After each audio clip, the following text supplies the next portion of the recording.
Welcome to beautiful Venice, California. I'm Brad Pomerantz. We are just off one of the hippest streets in this city. It's known as Abbot Kinney, and we're walking into what's known as Electric Lodge. This is the home to Open Temple. I am telling you, this is a synagogue like nothing you have ever seen. Why don't you join me inside? Shabbos feeling in my body. They got it. Shabbos feeling in my body. Oh yeah.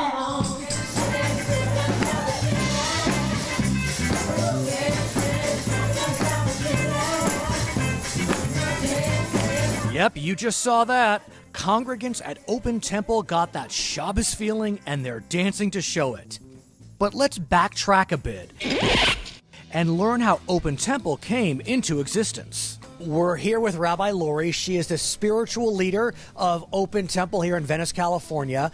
We'll talk about Open Temple soon, but first I want to talk about you and your journey to the rabbinate. How did Lori Shapiro become a rabbi? First, it was Lori Schneidi at the time, and it's really a story about how did I accept my Jewish identity, because I grew up in a place that was incredibly Jewish in the 5 towns of Long Island, and Shabbat used to pass by our house every Friday night waiting for me to join her, because I grew up in an incredibly assimilated family where there was no Jewish ritual or identity. And so I had to go on my own emerging adulthood journey like so many young people do in their 20s, and I ended up really learning about Jewish identity through traveling and feeling as I was... Where, though? Where? You were in the 5 towns. Yeah. What better place to find your Jewish identity? I'll take it back a little bit. I grew up in theater, so I was a child actor, and I knew of ritual and the beauty of ritual.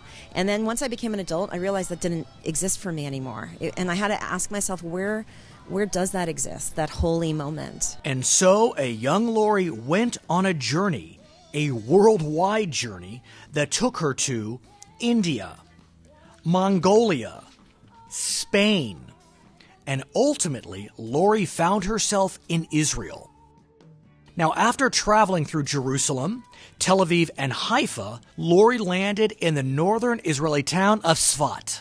I opened the door, and there were these 3 young women, Abby, Romy, and Holly, and they were lighting the Hanukkah. And I put my bag down, and I stayed for the better part of the next year and a half. I get that you were touched by your experience in Israel, that you spent 18 months learning and studying, but then you became a rabbi. That's a whole other conversation.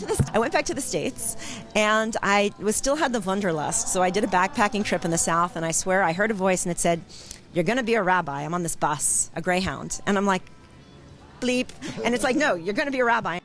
So Lori began her journey to the rabbinate, a 13-year journey that saw her study at the American Jewish University, the Reconstructionist Rabbinical College, and the Academy for Jewish Religion, from which she received her rabbinical ordination. And then you decided to open a synagogue like nothing we've ever seen.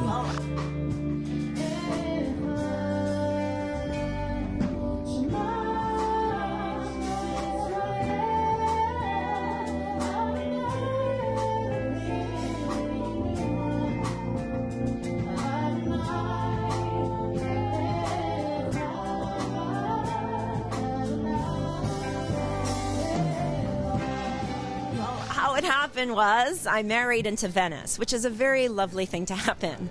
And Venice is really interesting because it's going through a period of adaptive change where, as I see it, the millennials are really articulating their adult journeys here.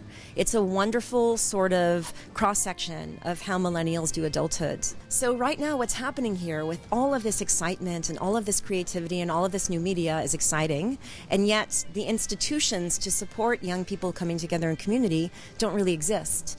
And so really what's upon us is to create new institutions, as I say, with a healthy eye that can allow people to come together, dwell together, celebrate together, weep together, feel together, and make our lives a blessing locally. Ritual that you've created.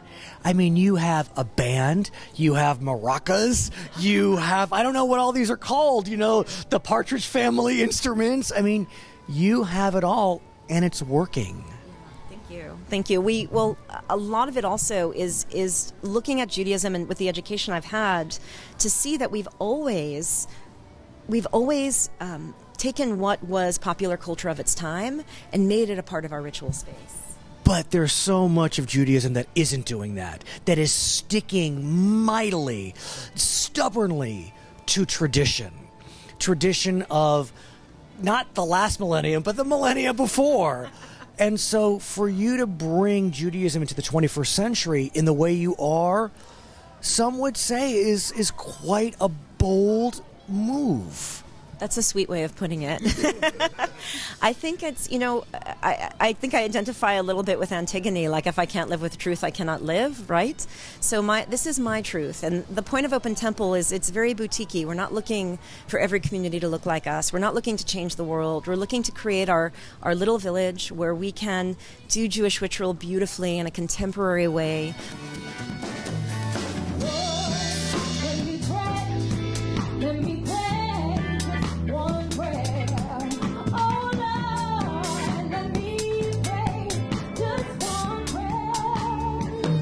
You are meeting the greatest of what the millennial generation is here tonight. These two young men that you see before you, they're truly seekers, artists, not rushing to assume some identity, but really slowing the pace down to live their truths. And what will emerge with both of them, because they're so wildly, wildly talented, are paths that will eventually emanate and allow other people to be uplifted by whatever they choose. And so what we're allowing here is allowing the spiritual path for the millennials, for these young people in their 20s and early 30s, to be a safe place so that they can go deep in their identities and then discover what it is their life's journey is about without the world telling them what it should be about.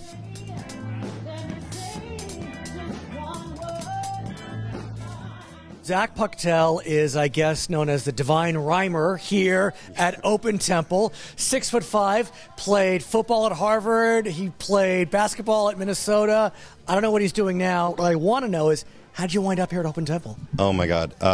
Through the universe blessing me in so many ways. I met Rabbi Lori, and she's been the biggest blessing in my life. And Open Temple is this like crock pot of creativity and Judaism where we get to just express ourselves and to connect to spirit, to Torah, and to each other.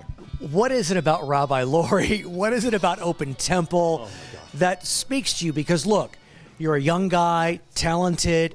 You could be doing a lot of things. Yeah. It's Friday night. Yeah. You could be doing a lot of things. Why do you choose to come to Open Temple on Friday night to sing, to rhyme? Go ahead and find a seat, 'cause this shop is Open Temple. Oh, baby, feel that beat. To talk to these folks who come in from the streets of Venice. Yeah, sharing in this space, there's nothing I'd rather be doing on a Friday night. And it's interesting because we're re-enchanting Judaism. And me personally, I've had my own disenchantment from Judaism. And what Open Temple has allowed me to do is to open that back up through spirit, through community.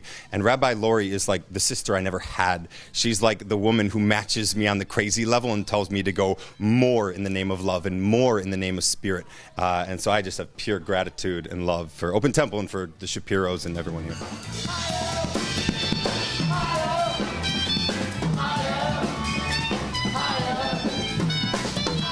What is it about Jewish music?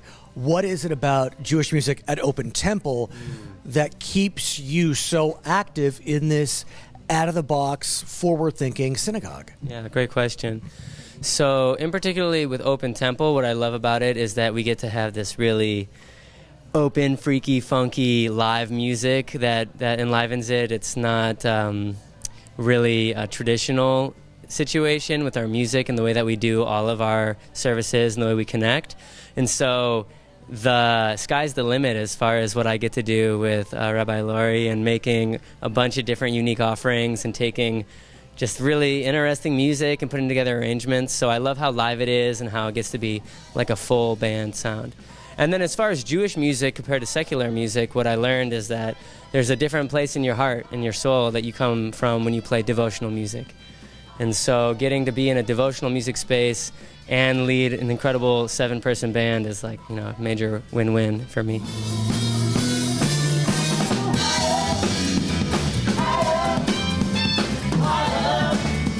And not only are members of the band seeing Open Temple as a win-win, meet the lay president of this institution. This is Nikki Lebo. She is the president of Open Temple here in Venice, California. How did you find this rather unique synagogue?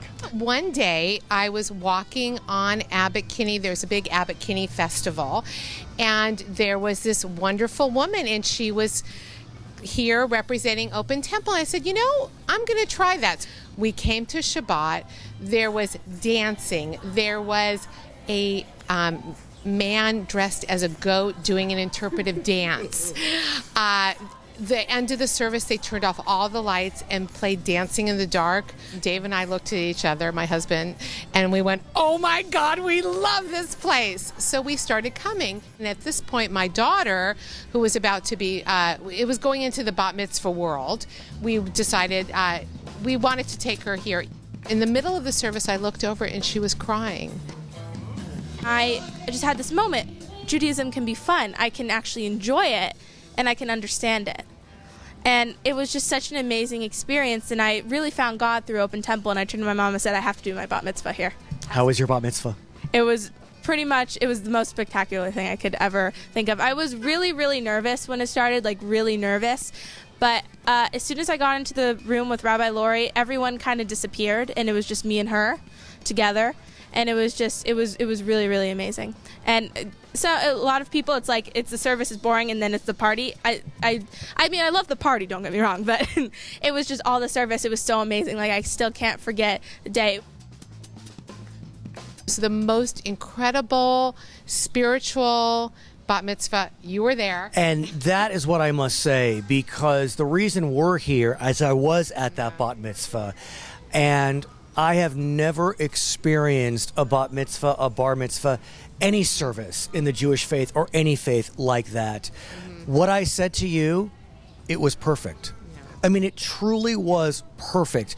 It was perfect for Rose. It was perfect for Nikki. It was perfect for Dave. It spoke to me. Well, it's upbeat. It's 21st century. There's spoken word. There's a band. And the way Shabbat is here on a Friday night is exactly the way Rose's bat mitzvah was. And let's talk about you, because we've known each other for a long time. I never knew you to be kind of uber super Jew that would get involved in temple, in kind of temple politics, but you are now president of this temple. It's Rabbi Lori. I truly believe sometimes in life you're picked. Certain people, she was picked. She was supposed to do this.